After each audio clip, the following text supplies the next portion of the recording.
حضرت ابن عمر رضی اللہ تعالیٰ عنہ سے روایت ہے، انہوں نے نبی صلی اللہ علیہ وآلہ وسلم سے بیان کیا، آپ صلی اللہ علیہ وآلہ وسلم نے فرمایا، بے شک اسلام کا آغاز اجنبی کی حیثیت سے ہوا تھا اور ان قریب یہ پھر سے اجنبی ہو جائے گا، جیسے سانپ اپنے بل میں سمٹ آتا ہے۔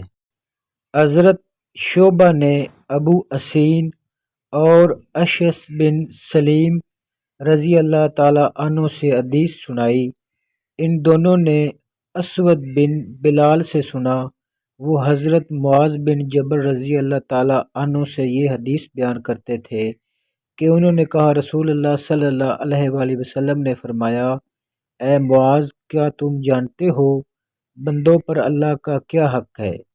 حضرت معاذ رضی اللہ تعالیٰ عنہ نے جواب دیا، اللہ اور اس کا رسول ہی بہتر جانتے ہیں۔ آپ نے فرمایا، یہ کہ اللہ کی بندگی کی جائے اور اس کے ساتھ کسی چیز کو شریک نہ ٹھہرایا جائے۔ آپ نے پوچھا، کیا جانتے ہو اگر وہ بندے ایسا کریں تو اللہ پر ان کا کیا حق ہے؟